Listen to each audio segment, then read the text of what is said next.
They reached the World Cup final last summer. Lorenzo training today at Swindon with countryman Ozzy Ardiles, the Swindon manager, now aware that Lorenzo will cost him £300,000 from Italian club Bari at the finish of a loan signing that's due to be to the end of this season.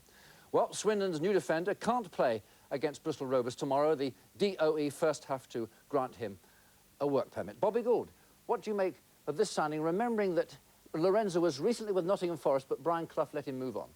Well, I think the situation here might be a language barrier, not understanding Brian Clough, but being able to understand Ozzy Ardiles.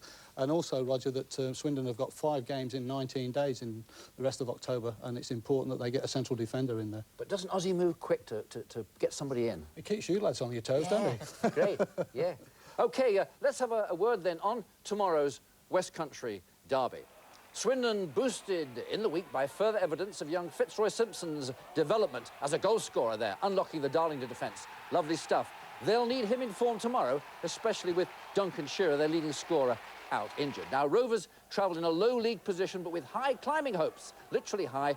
Devon White, the man who gets high there and gets the goals. Can he embarrass a Swindon defence hit by injuries? And remember, without this new Argentinian. So we're going to have a look at that one tomorrow, Bobby, you and me. How do you see it? I think Swindon will be trying to improve their league position.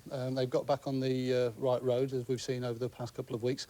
Bristol Rovers are going to have problems trying to get the motivation that they perhaps need for this important victory to take them away from the foot of the table.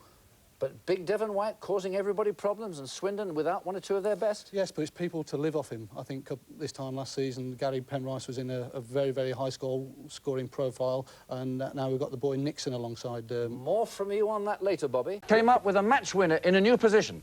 Tony Pounder, usually left winger, but now switched to work the middle and the right side at Swindon.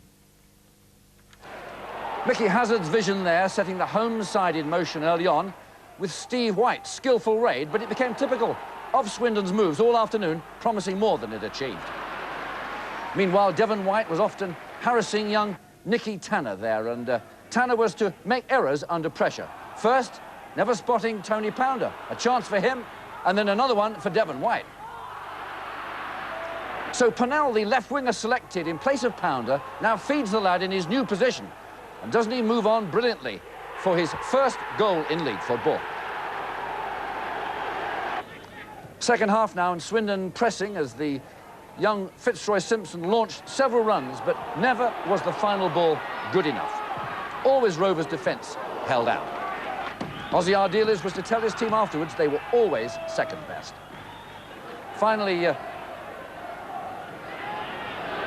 another chance coming up for Close here. He takes too long and gives Jeff Twentyman a chance to get on the line there and stop 1, stop 2.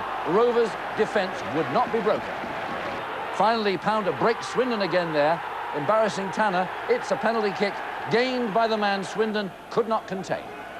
Ian Holloway's successful conversion brought a first league win in 7 matches for Rovers, and afterwards Jerry Francis explained his thinking behind the match-winning switch of Tony Pounder. Well, I think that you watch Swindon play and you play certain games accordingly. Tony Seeley's been out. We've had nobody really up front with a great deal of pace that's electrifying, and Tony Pounder has got great pace. No, he's done very well, and he's done very well on the left wing, and he can go past people like they're not there, as you've seen. Yeah. And today, you know, he's gone past people, you give him a yard and he's there, and he put the goal away superbly, got the penalty. So really, he's done very, very well. So maybe a star is born, Tony Pounder, whose father, incidentally, another Tony Pounder, was once a Yeovil Town winger.